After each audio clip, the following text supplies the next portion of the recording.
વડોદરા શહેર ક્રાઇમ બ્રાન્ચે એક મોટા ઓપરેશનમાં ભરૂચમાં ઓવરટેકના મામલે થયેલી મારામારીના ગુનામાં સંડોવાયેલા અને લાંબા સમયથી ફરાર આરોપી મિતેશ ઉર્ફે મેડી પટેલની ધરપકડ કરી છે.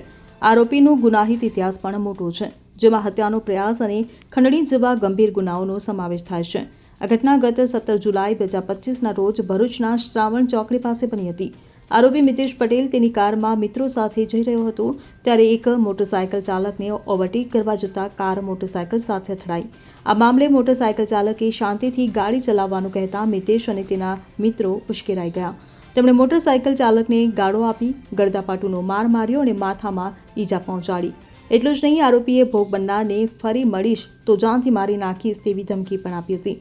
ત્યારે આ બનાવ અંગે ભરૂચ એ ડિવિઝન પોલીસ સ્ટેશનમાં ફરિયાદ નોંધાઈ હતી અને ત્યારથી મિતેશ પટેલ પોલીસ પકડથી બચવા નાસ્તો કરતો હતો. આ દરમિયાન ક્રાઇમ બ્રાન્ચને બાતમી મળી હતી કે ભરૂચના મારામારીના ગુનાનો આરોપી મિતેશ ઉર્ફે મેડી પટેલ હાલ વડોદરાના વાસણા ભાયલી રોડ પર અર્થ અર્ટિકા ફ્લેટ પાસે હાજર છે. આ માહિતીના આધારે પોલીસે તાત્કાલિક કાર્યવાહી કરી અને 37 વર્ષીય આરોપી મિતેશ હરીશભાઈ પટેલને ઝડપી પાડ્યો હતો. પૂછપરછ દરમિયાન જાણવા મળ્યું છે કે મિતેશ પટેલ ગુનાહિત પ્રવૃત્તિઓનો આદી છે.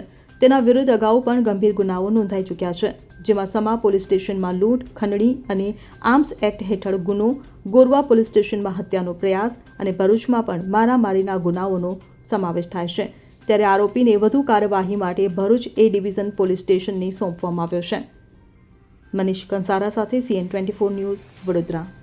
હવે જુઓ દેશ દુનિયાની તમામ ખબરો તમારી આંગળીના ટેરવે. ઉઠાવો મોબાઈલ અને Google Play Store પરથી ડાઉનલોડ કરો અમારી CN24 ન્યૂઝ મોબાઈલ એપ.